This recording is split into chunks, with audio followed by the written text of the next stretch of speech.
आरंभ करिए। अथ मंत्रपाठः। ॐ सहनाववतु सहनौ भुनक्तु सह वीर्यं करवावहै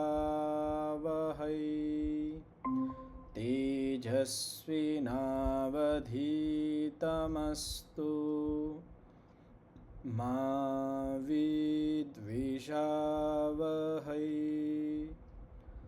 ॐ शान्तिः शान्तिः शान्तिः।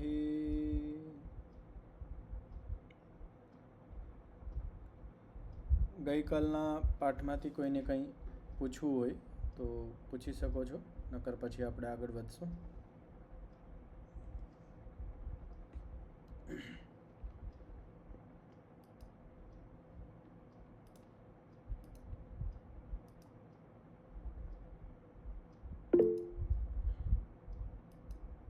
જી નરેશભાઈ. નમસ્કાર આચાર્યજી. જી નમસ્તે. એક પ્રશ્ન હતો કે ઉપેક્ષા આમ છે, બરાબર? ઉપેક્ષા આપણે જે વૃત્તિ છે, ઉપેક્ષા આપણે કરીએ, ટૂંકમાં આપણામાં ઉપેક્ષાની ભાવના કરીએ તો એમાં દ્વેષપૂર્ણ ઉપેક્ષા હોય, ધારો કે દ્વેષ થઈ ગયો હોય તોય ઉપેક્ષા થાય ને? નહીં, અમુક વખત એવું થાય કે આપણે નથી ગમતું પણ એના ઉપેક્ષા આપણે કરીએ પણ એના પ્રત્યે દ્વેષ તો રહે જ છે. એમ દ્વેષ રહે તો એ પછી ઉપેક્ષા ન કહેવાય. ઉપેક્ષાનો અર્થ જ છે કે જેમાં પ્રીતિ અને દ્વેષ બંને વસ્તુનો અભાવ હોય. એટલે એને દ્વેષ જ કહી શકાય ને, તો ઉપેક્ષામાં ન આવે. નહીં, એ ઉપેક્ષામાં ન આવે. ઉપેક્ષા એટલે નથી આપણને પ્રીતિ, નથી એનાથી દ્વેષ. દ્વેષ કે પ્રીતિ આપણી બે સ્થિતિ નથી, સામાન્ય છે, તટસ્થ ભાવના જેવું થયું. તટસ્થ ભાવના જેવું. એમ કહી શકાય કે આપણે જેમ નવા માણસ જોડે જોડાયેલા હોય કે આપણા માટે ઉપેક્ષા માણસ, કંઈક એનાથી નથી પ્રીતિ ને નથી આપણને દ્વેષ. એ દુષ્ટ માણસ છે, એનાથી આપણે એનાથી દ્વેષ કરશું તો આપણી સ્થિતિ બગડશે, આપણું ચિત્ત મલિન થશે, આપણી ચિત્તની જે એકાગ્રતા છે એ ઓછી થશે. તો નુકસાન આપણું છે. એટલે કહેવામાં આવે છે કે જે અધ્યાત્મ બાજુ વધતો હોય, સાધક માણસ હોય, એને આ સતત અભ્યાસ કરવો જોઈએ કે ઉપેક્ષા વૃત્તિ લઈ આવવાની. અને ઉપેક્ષા વૃત્તિ લેવાથી થાય શું? આપણા અંદર જે દ્વેષની ભાવના છે એ ધીમે ધીમે ઓછી થતી જાય. આપણે સંધ્યાના મંત્ર બોલીએ છીએ ને, અહીંયા આપણે વોજમ ભેદધમઃ મનસા પરિક્રમા મંત્ર બોલીએ, અહીંયા છેલ્લે આવે વોજમ ભેદધમઃ. ત્યાં પણ આપણે ઈશ્વરથી પ્રાર્થના એ જ કરીએ છીએ કે જે અમે એકબીજા પ્રત્યે જે અપરાધ કરીએ છીએ અમે તમારા આગળ રાખીએ છીએ, ઈશ્વરના આગળ રાખી દેવાના. કોઈ આપણા સાથે કોઈ અન્યાય કરતો હોય તો આપણું સામર્થ્ય છે ત્યાં સુધી આપણે એનો બચાવ કરી શકીએ. આપણું સામર્થ્ય નથી તો આપણે જે અધિકારી છે, ઈશ્વર છે, એની આગળ આપણે રાખી દેવાનું. એને નહીં, ઉદ્વેલિત નહીં થવાનું, ક્રોધિત નહીં થવાનું, દ્વેષ નહીં કરવાનો, આપણું મન મલિન નહીં કરવાનું. બીજો માણસ તો આપણા ઉપર કીચડ નાખે છે પણ આપણે એ કીચડમાં નથી જવાનું. બીજો માણસ આપણે કીચડમાં ખેંચીને લઈ જવા માંગે છે, એટલે આપણે બચવાનું. અને એના બચવા માટે એક જ ઉપાય છે કે ઉપેક્ષા રૂપી જે ચાદર છે ને એ ઓઢી લેવાની, એટલે આપણા ઉપર કીચડ પડશે જ નહીં.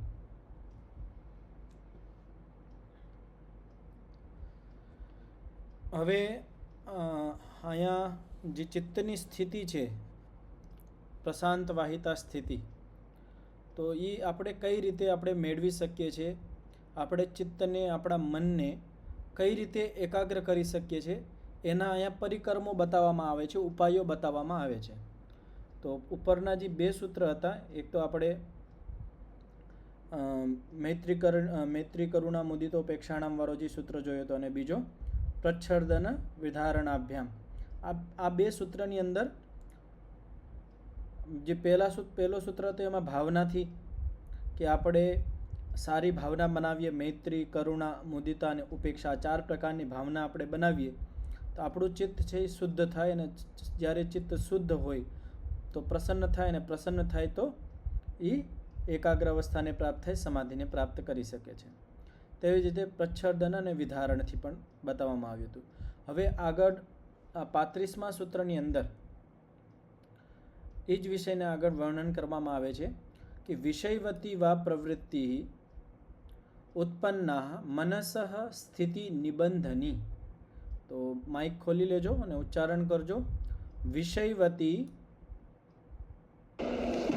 વિષયવતી વા વા પ્રવૃત્તિરુત્પન્ના પ્રવૃત્તિરુત્પન્ના મનસઃ મનસઃ સ્થિતિ નિબંધની.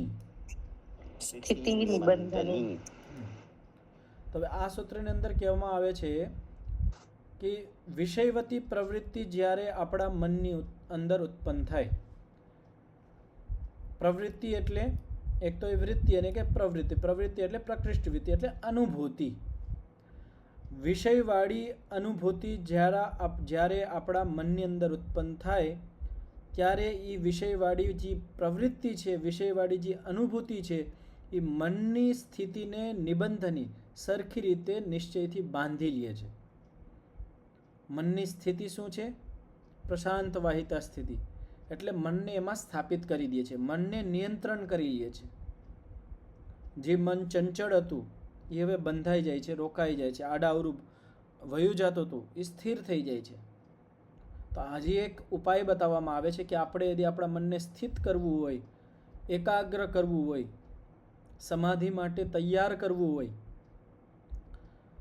શાંત કરવું હોય, નિર્મળ કરવું હોય, મનને શુદ્ધ કરવું હોય, તો એના માટે હજી અહીંયા ઉપાય બતાવવામાં આવે છે કે જ્યારે આપણા મનની અંદર વિષયવાળી અનુભૂતિ ઉત્પન્ન થાય ત્યારે આપણું મન છે એ સ્થિર થઈ જાય છે.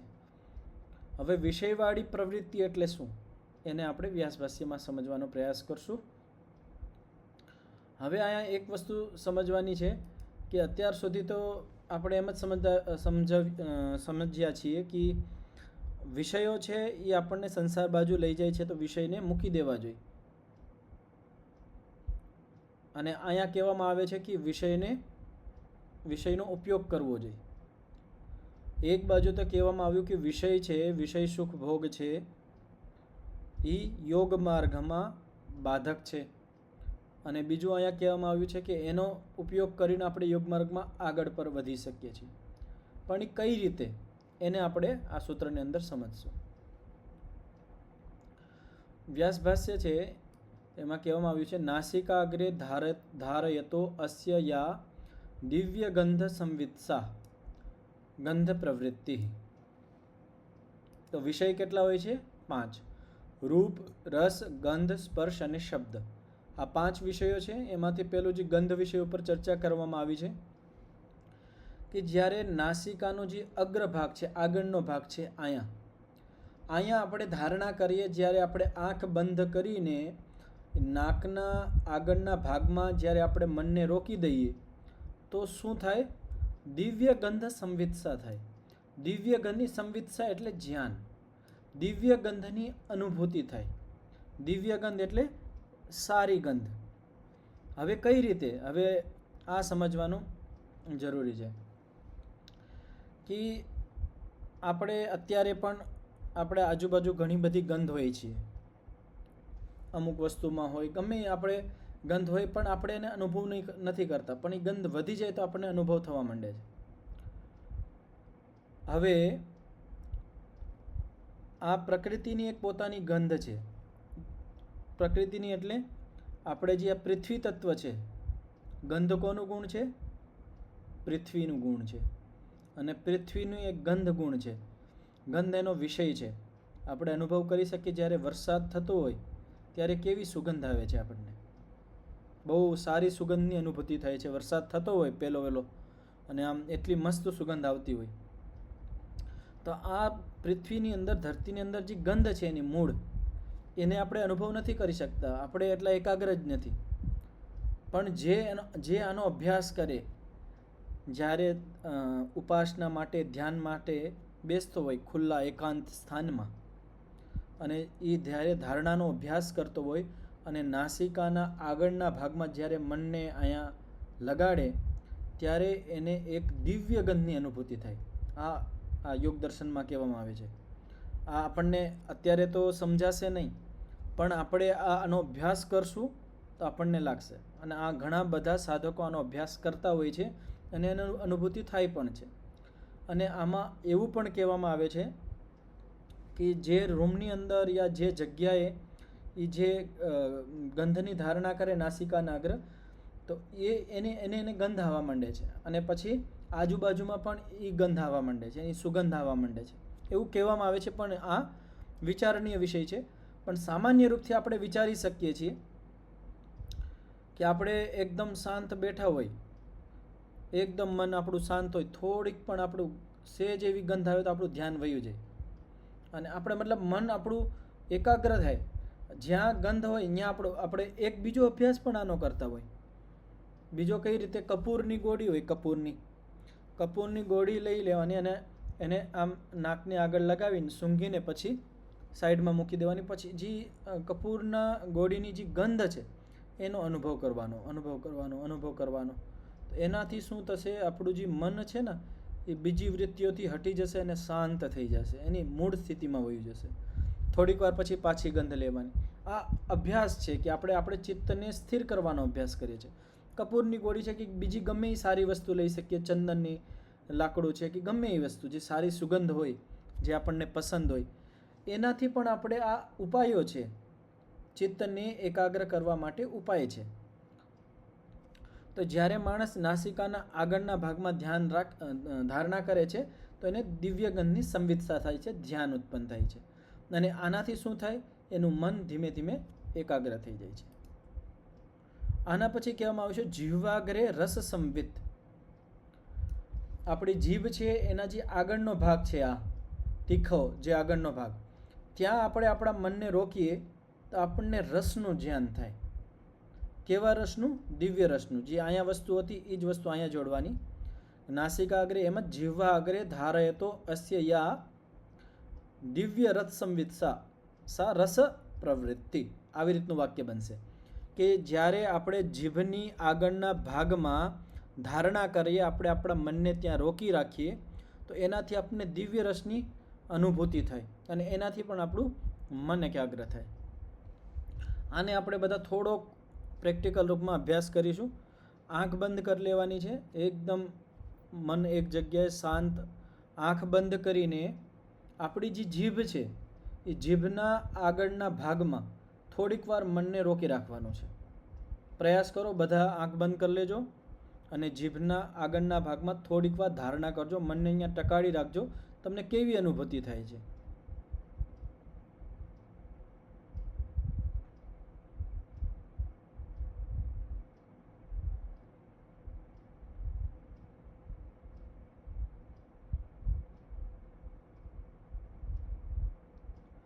કેવી અનુભૂતિ થઈ? ત્યાં કાંઈક સ્રાવ થતા હોય, આપણા જીભ હોય ને, આપણું મોઢું નિરંતર ગીલું એટલે પલળેલું હોય, એમાં પાણી જેવું જ હોય, આપણા જીભની અંદરથી સ્રાવ ચાલુ હોય.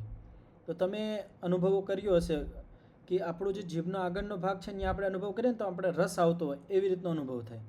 તો જેને પણ કર્યું હોય એનો અનુભવ બતાવી શકો છો કે શું અનુભવ થયો તમને, જેને પણ હમણાં થોડીક વાર કર્યું હોય આ અભ્યાસ, કેવી અનુભૂતિ થઈ તમને? જી નીતાબેન, અવાજ નથી આવતો તમારો.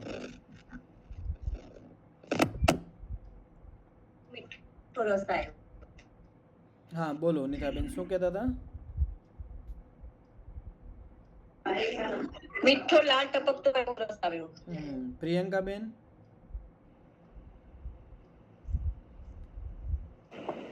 ત્યાં બસ એક સિક્રેશન જે આવે ને સલાઈવાનું, એ આવે જ રાખ્યું કન્ટિન્યુઅસ. એ ફીલ થતું હતું કે ત્યાં જમા થાય છે, ક્યાં જમા થાય છે, સ્રાવ જેવું આપણને અનુભવ થાય છે. આનો જ્યારે આપણે લાંબા સમય સુધી અભ્યાસ કરીએ, આપણું મન, તમે જ્યારે આપણું મન અશાંત હોય ને, ક્લાંત હોય, દુઃખી હોય, ત્યારે પણ આ ટ્રાય કરી શકીએ આપણે. શાંત બેસી જવાનું છે, બીજું કાંઈ નથી કરવાનું. શાંત બેસીને ખાલી જીભના આગળના ભાગમાં ધારણા કરવાની છે, મનને ત્યાં રોકી રાખવાનું છે. 2, 5, 7, 10 મિનિટ તમારું મન ગમે તેટલું દુઃખી હોય, અશાંત હોય, એ ધીમે ધીમે હાવ શાંત થઈ જશે. અને અહીંયા સુધી અનુભવ કરી શકીએ છીએ કે જ્યારે આપણને તાવ આવ્યો હોય ને, તાવ, માથું ચડી ગયું હોય બહુ, અને ત્યારે તમે આ ટ્રાય કરજો. આ જીભનું છે કે આ શ્વાસનું છે કે નાકના આગળનું ભાગનું છે, તમારું માથું પણ ઉતરી જશે. મેં તો ઘણી વખત ટ્રાય પણ કરી છે ને બીજાને કરાવેલી પણ છે કે આપણે બીમાર હોય ને આપણું માથું બહુ ચડી ગયું હોય ઉતરતું ન હોય તો આવી સ્થિતિની અંદર કાંઈ નથી કરવાનું, એકદમ શાંત થઈ જવાનું અને ગમે એક જગ્યાએ ધારણા કરી લેવાની. નાસિકાગ્ર છે, આપણા જે શ્વાસ પ્રશ્વાસ છે એને જોવાના, કાં પછી જીભના આગળના ભાગમાં ત્યાં મનને રોકી રાખવાનું. ધીમે ધીમે તમારું માથું છે ને એ ધીમે ધીમે ઉતરતું જશે. ઘણો બધો તમને રાહત મળશે, જે દવાથી નહીં મળશે એ આનાથી મળી શકે છે. અને આપણે જ્યારે સ્વસ્થ હોય ત્યારે આપણે આને કરીએ તો આનો બહુ લાભ થાય. તો જીહ્વાનો આગળના ભાગમાં આપણે જ્યારે આપણે મનને રોકીએ તો એનાથી રસનું આપણને ધ્યાન થાય છે. એનાથી પણ આપણી જે મનની સ્થિતિ છે નિબંધની, એટલે મન સ્થિર થાય છે, એકાગ્ર થાય છે. એના પછી કહેવામાં આવ્યું છે તાલુની રૂપ સંવિત. આપણા મુખની અંદર તાલુ ભાગ કયો હોય? આપણા જે દાંત છે, દાંતની ઉપર, દાંત જ્યાં પતી જાય છે એનાથી ઉપરનો ભાગ છે એને તાલુ કહેવાય. ઉપર જે ખાડો છે એને મૂર્ધા કહેવાય. ખાડો અને દાંતની વચ્ચેનો ભાગ એને તાલુ કહેવાય. તો એ તાલુની જગ્યાએ જ્યારે આપણે મનને રોકી રાખીએ, ધારણા કરીએ, તો એનાથી આપણને રૂપ સંવિત, રૂપનું જ્ઞાન થાય. પછી કહેવામાં આવ્યું છે જીહ્વા મધ્યે સ્પર્શ સંવિત. જીહ્વાનો જે મધ્ય ભાગ છે, આપણે પહેલાં કીધું જીહ્વાનો અગ્રભાગ અને જીહ્વાનો મધ્ય ભાગ, ત્યાં આપણે આપણા મનને રોકી રાખીએ તો ત્યાં શેનું ધ્યાન થાય? સ્પર્શ સંવિત, સ્પર્શનું ધ્યાન થાય. આને પણ અનુભવ કરી શકીએ છીએ. થોડીક વાર આંખ બંધ કરીને તમે જીભના મધ્ય ભાગમાં, પહેલાં આપણે આગળના ભાગમાં ધ્યાન દીધું હતું, હવે જીભના મધ્ય ભાગમાં આપણે અનુભૂતિ કરશું કે શું અનુભૂતિ થાય છે આપણને.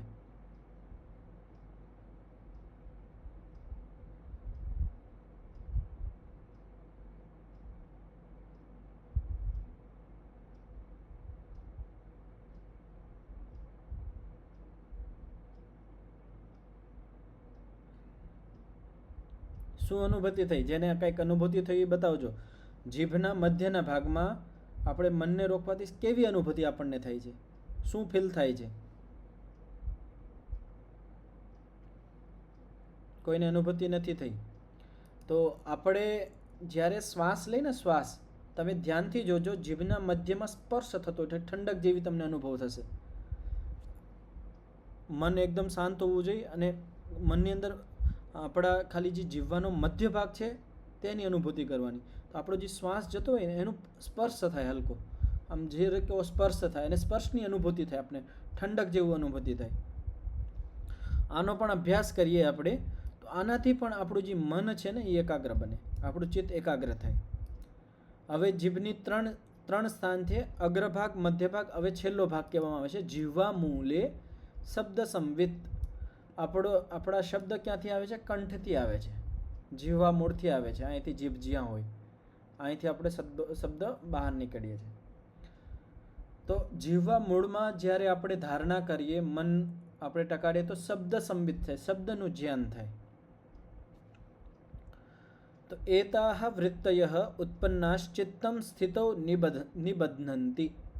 તો આ જે વૃત્તિઓ છે, આ જે પ્રવૃત્તિઓ છે, વિષયવાળી જે પ્રવૃત્તિ છે, રૂપ, રસ, ગંધ અને સ્પર્શ અને શબ્દ, આ 5 વિષયો સાથે જ્યારે આપણું મન જોડાઈ જાય છે ત્યારે આપણી જે મનની સ્થિતિ છે એ બંધિત થઈ જાય છે, એટલે સ્થિર થઈ જાય છે, મન એકાગ્ર થઈ જાય છે.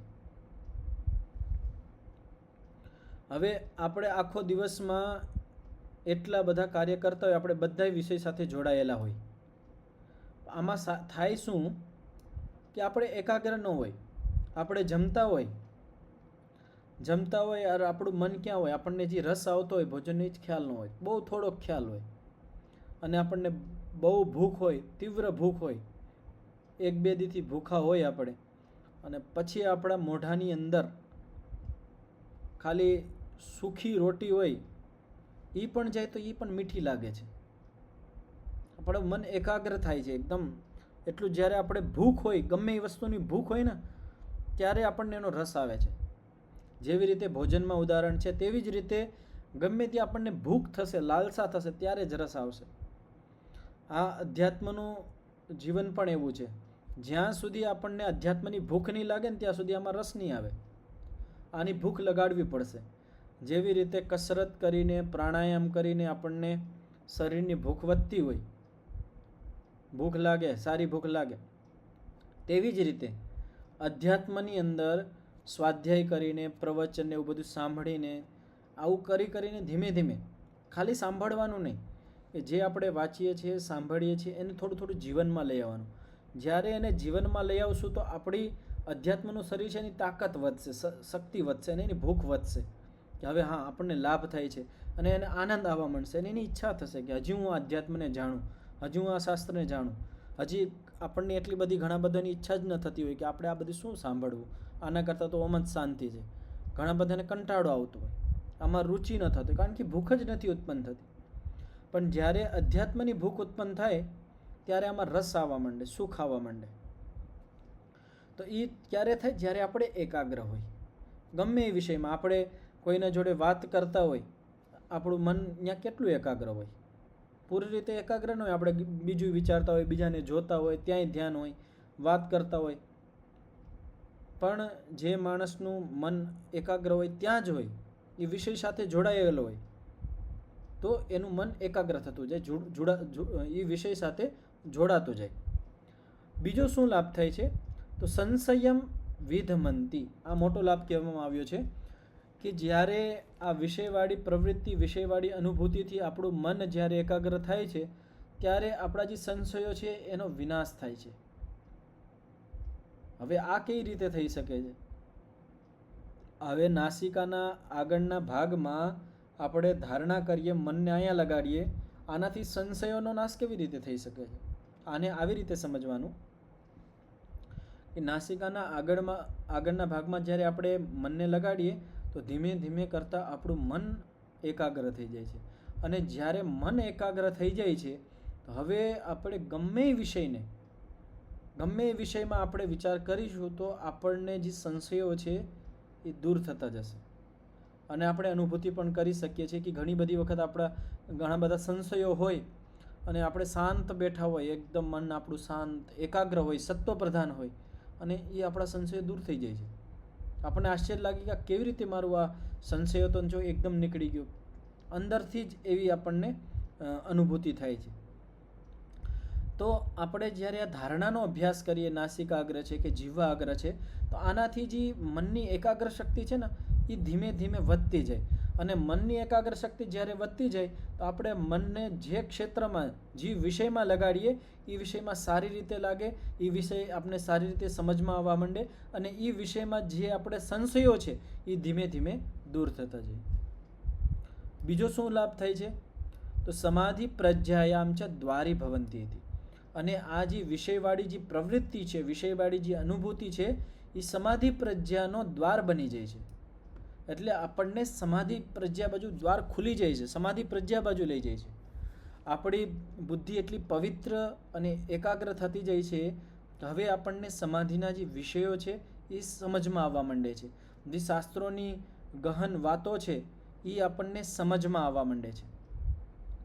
શા માટે? કે હવે આપણે વિષયવતી આપણે આ ધારણા કરીને આપણે મનની જે એકાગ્ર શક્તિ છે એ વધારી લીધી છે. અરે જ્યારે એકાગ્ર શક્તિ વધી જાય તો જે આપણને આત્મા, પરમાત્મા અને આ સંસારના વિષયમાં જે સંશયો છે એ ધીમે ધીમે દૂર થતા જાય છે. અને એ જેમ જેમ દૂર થતા જાય તેમ તેમ જે સમાધિ પ્રજ્ઞાનો જે દ્વાર છે એ ખુલતો જાય છે, અને આપણી પ્રજ્ઞા છે એ સમાધિ પ્રાપ્તિ લાયક થઈ જાય છે. આગળ કહેવામાં આવ્યું છે એતેન ચંદ્રાદિત્ય ગ્રહણ મણિપ્રદીપ રશ્મ્યાદિષુ પ્રવૃત્તિરુત્પન્ના વિષયવતી એવ વેદિતવ્યા. અહીંયા સુધી તો શરીરના અંદરની ધારણાનું વિધાન કીધું હતું. હવે વિષય બંને જગ્યાએ હોય, શરીરની અંદર પણ છે અને શરીરની બહાર પણ છે. શરીરની અંદર હતા એ તો આપણે આ હમણાં વિચાર કરી લીધું. હવે કે છે બહાર બાજુ કે ચંદ્ર ઉપર પણ આપણે ધારણા કરી શકીએ છીએ. ચંદ્ર ઉપર પણ બે પ્રકારની ધારણા કરી શકીએ છીએ. એક તો સ્મૃતિવાળી ધારણા. સ્મૃતિવાળી ધારણા એટલે કઈ રીતે? કે આપણે ચંદ્રને જોયું છે, ચંદ્રના વિષયમાં આપણે વાંચન કર્યું છે, ચંદ્રની આટલી કળાઓ હોય છે, ચંદ્રનો જે આપણે આયુર્વેદ પ્રમાણે ચંદ્રનો શું લાભ હોય છે એ બધું આપણે વાંચન કર્યું છે, કે ઔષધિઓમાં ચંદ્ર કેવી રીતે કામ કરતો હોય, એનું સ્વરૂપ શું છે.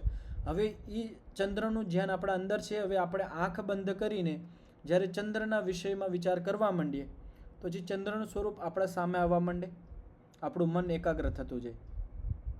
આ વસ્તુ એવી રીતે આપણે સમજી શકીએ કે આપણે આંખ બંધ કરીને આપણો જે પ્રિય મિત્ર હોય એનું થોડીક વાર ધ્યાન કરીએ તો આપણને શું થાય, એ પ્રિય મિત્રનું સ્વરૂપ સામે આવી જાય, એના જે ઉપકારો છે આપણા પ્રતિ એ સામે આવવા માંડે.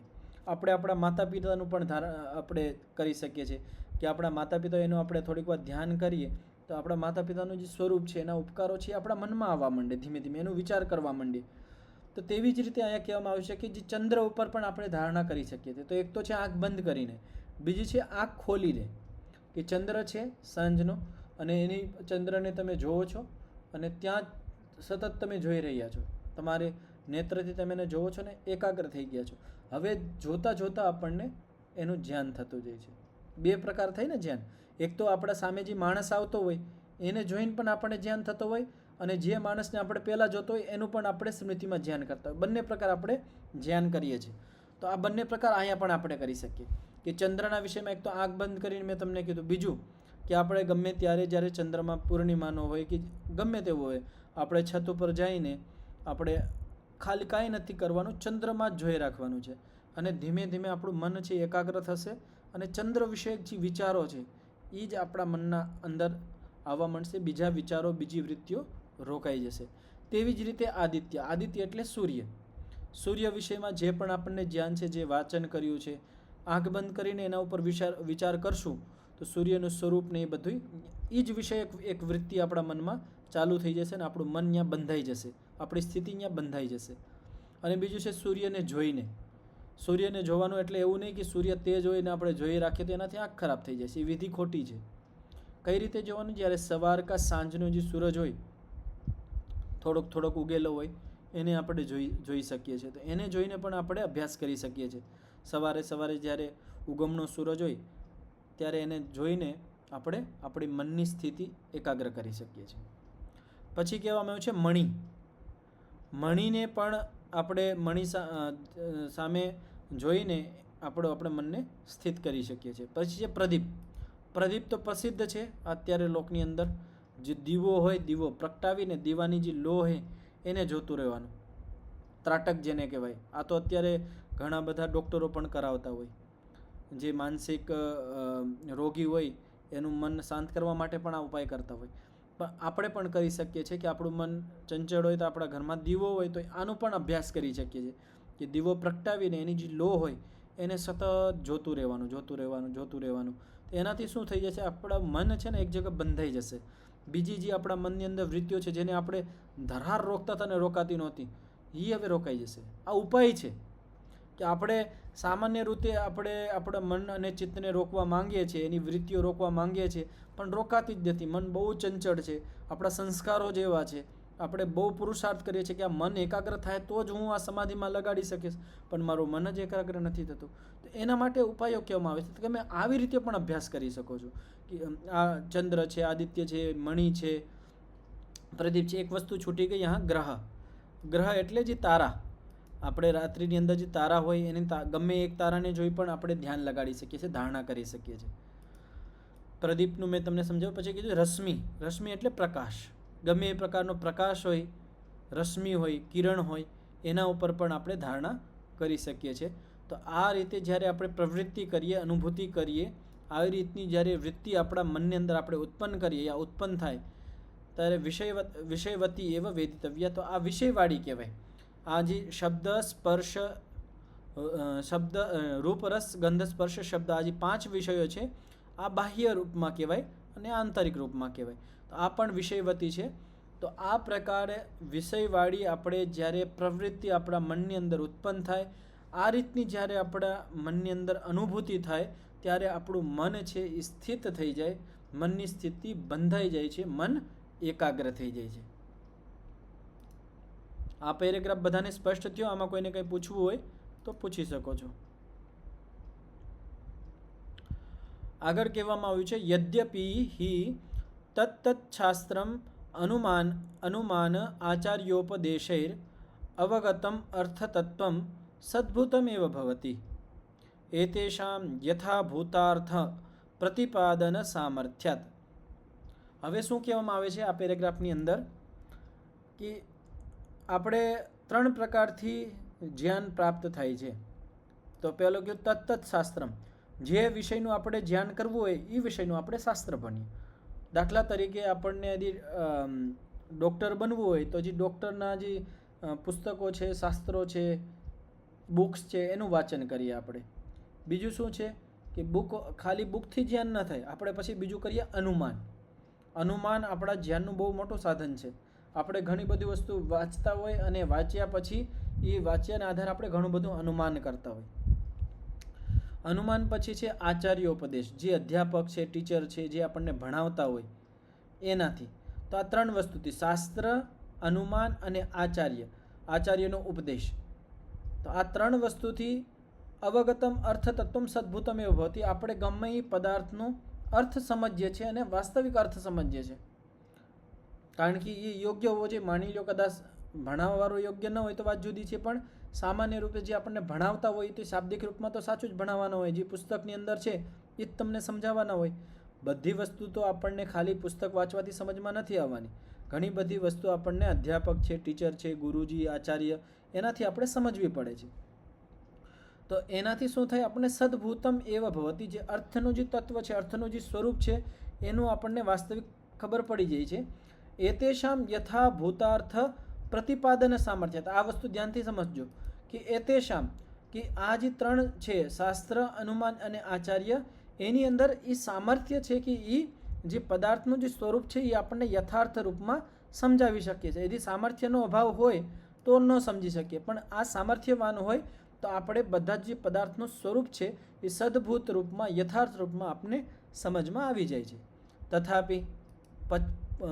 તથાપિ યાવદ એક દેશો અપી કશ્ચિન્ન સ્વકર્ણ સંવેદ્યો ભવતિ તાવત સર્વમ પરોક્ષમ ઇવ અપવર્ગાદિષુ સૂક્ષ્મસુ અર્થેષુ ન દૃઢામ બુદ્ધિમ ઉત્પાદયતિ. હવે આ મોટી વાત કહેવામાં આવી છે અહીંયા કે જ્યાં સુધી આપણે આપણા પોતાના ઇન્દ્રિયથી એ જે ભણાવેલું છે એનું અનુભૂતિ ન કરી લઈ ત્યાં સુધી આપણા માટે એ બધું પરોક્ષ છે.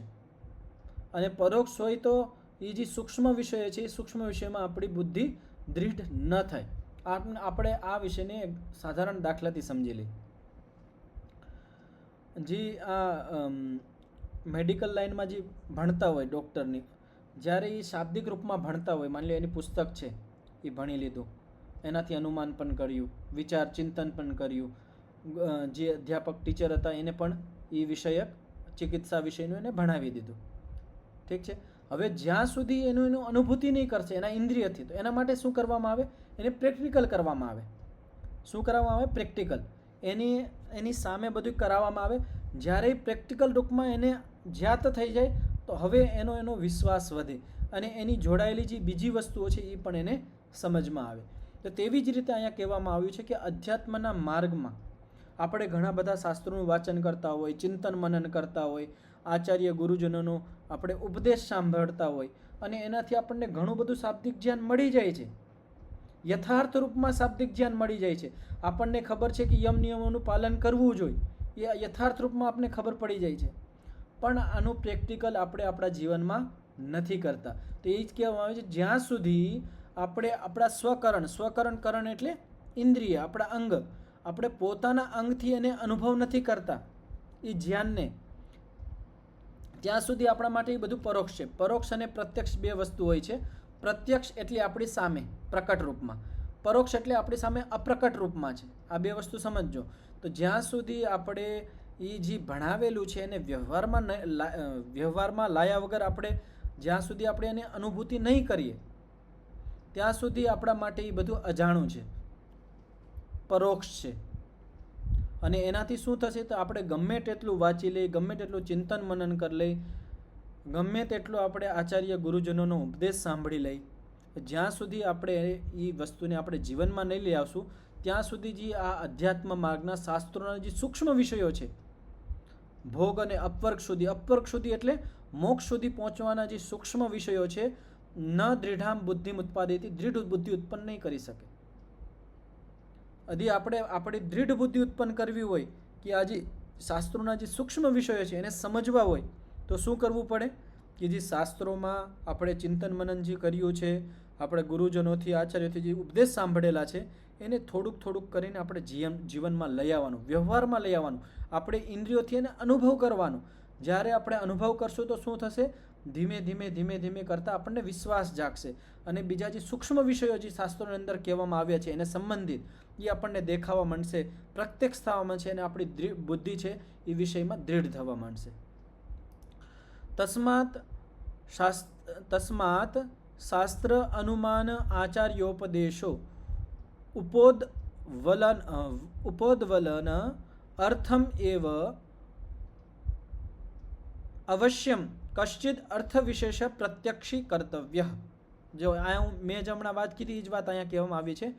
તો આના માટે આપણે બુદ્ધિને દૃઢ કરવા માટે, આ સૂક્ષ્મ વિષયોને સમજવા માટે દૃઢ બુદ્ધિ જોઈ અને દૃઢ બુદ્ધિની પ્રાપ્તિ માટે આપણે આપણી બુદ્ધિને દૃઢ કરવા માટે શું કરવું પડે કે આપણે જે શાસ્ત્ર છે, અનુમાન એટલે જે આપણું ચિંતન મનન છે અને આચાર્યનો જે ઉપદેશ છે એનાથી જે આપણને અર્થતત્વનું જ્ઞાન છે એને શું કરવાનું? ઉપોદવલ એટલે શું કહેવાનું? એને સ્થિર કરવાનું, એને બળવાન કરવાનું. એ કઈ રીતે બળવાન થાય? તો એને વ્યવહારમાં લાવવાથી. એને પ્રત્યક્ષ કરવું હોય તો એને આપણે વ્યવહારમાં લઈ આવવું પડે કે આપણે શાસ્ત્રોની અંદર વાંચ્યું કે સત્ય બોલવું જોઈએ, તો આપણે એને વ્યવહારમાં લઈ આવીએ કે હું સત્ય બોલું તો આનાથી મારા જીવનમાં શું થાય છે, શું અંતર આવે છે, મારા જીવનમાં શું બદલાવ આવે છે.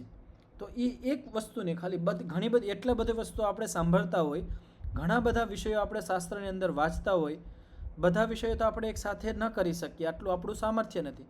પણ એક બિંદુ લઈ લેવાનું કે ચાલો હું આજનો દી અભ્યાસ કરીશ કે આજનો દી હું સત્ય બોલીશ, તો એક વસ્તુનો અભ્યાસ કરવાનો. આજનો દી હું કોઈને દુઃખી નહીં દઈ, અહિંસાનું પાલન કરીશ. આજે હું અમારા મન, વાણી અને શરીરથી કોઈ પ્રાણીને દુઃખી નહીં કરીશ, આનો અભ્યાસ કરવાનો. જ્યારે આવી રીતે આપણે અભ્યાસ કરીએ તો જે આપણે જે વાંચેલું છે, ભણેલું છે, સાંભળેલું છે, ચિંતન મનન કરેલું છે એ બલવાન થઈ જશે, એ અર્થ આપણા અંદર સ્થિર થઈ જશે. તો શું કહેવામાં? અવશ્યમ કશ્ચિત અર્થ વિશેષ પ્રત્યક્ષી કર્તવ્ય. ગમે એક વિષયનું પ્રત્યક્ષ કરવાનું, બધાનું નહીં, એક વિષયનું પ્રત્યક્ષ કરવાનું. તમે એકનું પ્રત્યક્ષ કરશો તો એની સાથે બીજી જોડાયેલી વસ્તુ સ્વતઃ આવી જશે. તમે સત્યનું આચરણ કરશો તો એની સાથે અહિંસા જોડાઈ જશે. કારણ કે यदि તમે કોઈનાથી ખોટું બોલશો તો એને દુઃખ લાગશે, તો હિંસા થઈ જશે. એટલે આપણે સાચું બોલીએ તો સ્વતઃ અહિંસાનું પાલન થાય. તો એક સારો ગુણ આપણે ધારણ કરીએ તો એની સાથે સાથે બીજા ગુણ સ્વતઃ આવતા હોય, અંદર આવી જાય, આપણા જીવનમાં આવી જાય. અને એક દુર્ગુણને આપણે ધારણ કરીએ તો બીજા ઘણા બધા દુર્ગુણો એની સાથે સાથે આપણા જીવનમાં આવી જાય છે. તો આ જે શાસ્ત્રો છે એમાં જે વાતો કહેવામાં આવી છે શાબ્દિક રૂપમાં તો આપણે બધા ભણતા હોય, સાંભળતા હોય, પણ જ્યાં સુધી આપણે આનો પ્રત્યક્ષ નહીં કરશું ત્યાં સુધી આપણી બુદ્ધિ આ વિષયમાં દૃઢ નહીં થાય, આપણને સૂક્ષ્મ વિષય સમજમાં નહીં આવશે. પણ આપણે આમાંથી જેટલા આપણું સામર્થ્ય એટલા વિષયોને આપણે એક એક કરીને એનું પ્રત્યક્ષ કરવાનું, એને વ્યવહારમાં લઈ આવવાનું. એનાથી આપણી બુદ્ધિ પણ દૃઢ થશે અને જે સૂક્ષ્મ વિષયો છે એ પણ આપણને સમજમાં આવવા માંડશે. આગળ કહેવામાં આવ્યું છે તત્ર તદ ઉપદિષ્ટાર્થ એકદેશ પ્રત્યક્ષત્વે સતી સર્વમ સુસૂક્ષ્મ વિષયમ અપી અપવર્ગાચ્છદ્રિયતે. હવે શું કહેવામાં આવ્યું છે? તત્ર ઉપદિષ્ટ અર્થ, જે ઉપદેશ કરેલો છે શાસ્ત્ર, અનુમાન અને આચાર્યના માધ્યમથી જે આપણને અર્થ સમજમાં આવ્યો છે, એક દેશ પ્રત્યક્ષ વે, એનો એક દેશ, ખાલી એક ભાગ એનું પ્રત્યક્ષ આપણે કરીએ તો શું થાય? પ્રત્યક્ષત્વે સતી સર્વમ સૂક્ષ્મ વિષયમ. હવે માની લ્યો કે આપણે ગમે વસ્તુને આપણે સમજતા હોય, આપણે શરીરના વિષયમાં સમજતા હોય અને એક અંગનું આપણે પ્રેક્ટિકલ કરવામાં આવે કે હાથ છે, આ હાથની અંદર સમજાવવામાં આવે કે આ હાથની અંદર આવી રીતે નસું હોય, આવું કામ કરે, આવું સ્નાયુ હોય, આવી હાડકાં હોય. તો આને જોઈને આ હાથમાં આપણે થોડુંક ખાલી આંગળીનું સમજાવે તો આપણને ધીમે ધીમે અનુમાન થવા માંડે, બીજું જે ધ્યાન છે આપણને એની સાથે સાથે થવા માંડે છે. આપણે એક દેશનું પ્રત્યક્ષ કર્યું હતું, આપણે એક વિષયનો આપણે પકડ્યો હતો, પણ ધીમે ધીમે કરીને એ વિષય જેટલું પણ સૂક્ષ્મ જ્ઞાન છે એ આપણા અંદર આવવા માંડે. તો તેવી જ રીતે અધ્યાત્મની અંદર પણ આપણે એક દેશ એટલે હું એ જ કહું છું કે જે યમ નિયમોનું પાલન છે એમાંથી ખાલી એક વસ્તુ આપણે લઈ લઈએ, એક વસ્તુને આપણે જીવનમાં આચરણમાં લઈ આવીએ તો એનાથી શું થાય? સુસૂક્ષ્મ વિષય, સૂક્ષ્મ વિષયની સાથે શું લગાવવામાં આવ્યું છે કે જે નાનામાં નાના જે સૂક્ષ્મમાં સૂક્ષ્મ વિષયો છે એ પણ આપણને સમજમાં આવવા માંડે છે. અને ક્યાં સુધી આવે છે? અપવર્ગ પર્યંત, એટલે મોક્ષ સુધીના જે સૂક્ષ્મ વિષયો છે એ આપણને સમજમાં આવે છે. એના પ્રત્યે આપણા અંદર શ્રદ્ધા જાગૃત થાય છે. એતદર્થમ એવ ઇદમ ચિત્ત પરિકર્મ નિર્દિશ્યતે, એના માટે જ આ ચિત્ત પરિકર્મ નિર્દિશ્યતે. શેના માટે? કે આપણે જે સૂક્ષ્મ વિષયો છે એ સૂક્ષ્મ વિષયો પ્રતિ આપણી બુદ્ધિ દૃઢ થાય, સ્થિર થાય, એકાગ્ર થાય. એના માટે જ આ ઉપરના 2 સૂત્રના 3જો સૂત્ર, ઉપરના 3-4 સૂત્રની અંદર ચિત્તના પરિકર્મોનો નિર્દેશ કરવામાં આવે છે. પરિકર્મ એટલે શું? સાધનો. જે મેં પાછળ શબ્દ કીધો હતો, ચિત્તના પરિકર્મ એટલે ચિત્તના ઉપાયો, ચિત્તને એકાગ્ર કરવાના ઉપાયોનો નિર્દેશ કરવામાં આવે છે. અનિયતાસુ વૃત્તિષુ તદ વિષયાયામ વશીકાર સંજ્ઞાયામ ઉપજાતાયામ ચિત્તમ સમર્થમ સ્યાત તસ્ય અર્થસ્ય પ્રત્યક્ષીકરણાય ઇતિ. હવે જો શું કહેવામાં આવ્યું છે? અનિયતાસુ વૃત્તિષુ. હવે આપણી જે વૃત્તિ છે એ અનિયત છે, આડા ભાગતી જ હોય. એક વિષયમાં આપણી વૃત્તિ સ્થિર, આપણે જમવા બેઠા હોય તો આપણી વૃત્તિઓ આપણા મનની અંદર ચાલુ હોય. આપણે ખાલી ભોજન સાથે ન જોડાયેલા હોય, આપણે વાત કરતા હોય, આપણે બીજું કંઈક જોતા હોય, આપણે ગમે કાર્ય કરતા હોય, પણ આપણી વૃત્તિઓ છે ઘણી બધી આડાવરી નવી અને બીજી એ વિષયને છોડીને બીજી વિષયની પણ વૃત્તિ આપણા ચિત્તની અંદર ચાલુ હોય. પણ શું કહેવામાં આવે છે? અનિયતાસુ વૃત્તિષુ તદ વિષયામ વશીકાર સંજ્ઞા. જ્યારે એ જે અનિયત વૃત્તિ છે અને તદ વિષય, એ જ વિષયની અંદર નિયત થઈ જાય છે. ગમે એ ઉદાહરણ જેમ મેં કીધું હતું કે આપણે નાસિકા અગ્રમાં આપણે ધ્યાન રાખીએ, અહીંયા મનને ધારણા કરીએ, તો હવે આપણું જે અનિયત વૃત્તિથી આપણી વૃત્તિ જે આડાવરી હતી એ બધી રોકાઈ જાય, નિયત થઈ જાય છે. તો હવે શું થાય છે કે આપણું વિષય બંધાઈ ગયું અને વશીકાર સંજ્ઞાયામ ઉપજાતાયામ વશીકાર થઈ ગયું. વશીકાર એટલે આપણું ચિત્ત આપણા વશમાં આવી ગયું છે. વશીકાર સંજ્ઞાયામ ઉપજાતાયામ ચિત્તમ સમર્થમ છે. હવે ચિત્ત કેવું થઈ જાય? સમર્થ થઈ જાય.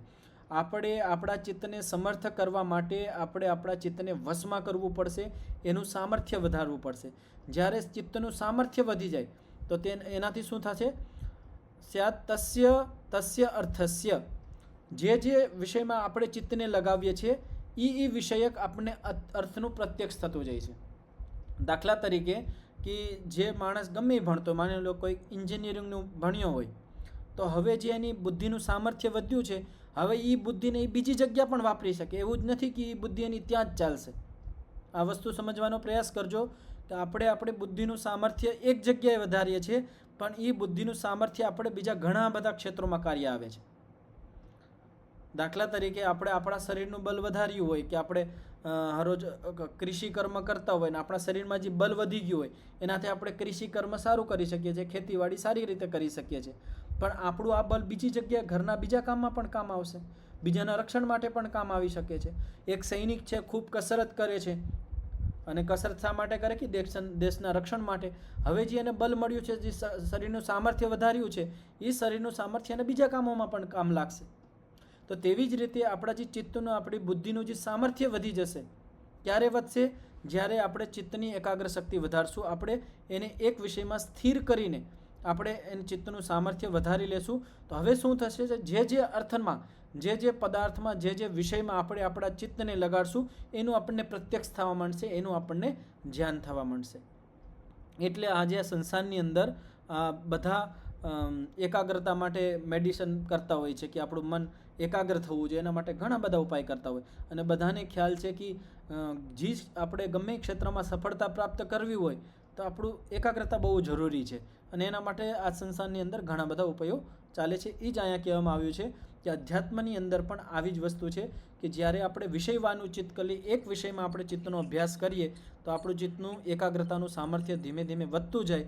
એનાથી જે શાસ્ત્રોના જે બીજા વિષયો છે એનું પણ આપણને પ્રત્યક્ષ થવા માંડે, એ વિષયો પણ આપણને સમજમાં આવવા માંડે છે. તથા ચ સતી શ્રદ્ધા વીર્ય સ્મૃતિ સમાધયો અસ્ય અપ્રતિબંધેન ભવિષ્યંતિ એથી. પ્રહલાદભાઈ માઇક બંધ કરી લેજો. તથા ચ સતી, તો આવી રીતે જ્યારે આપણે કરીએ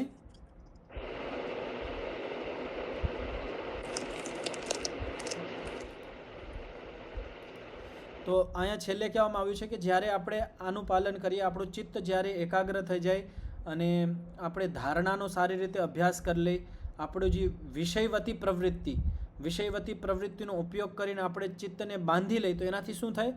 શ્રદ્ધા, વીર્ય, સ્મૃતિ, સમાધિ અસ્ય અપ્રતિબંધેન. એક તો એ પ્રતિબંધ, આ તમારા ઉપર પ્રતિબંધ મૂકીએ છીએ એટલે બાધિત કરીએ છીએ. તો હવે શ્રદ્ધા, વીર્ય, સ્મૃતિ અને સમાધિ આ ચારેય વસ્તુ કેવી રીતે થાય છે?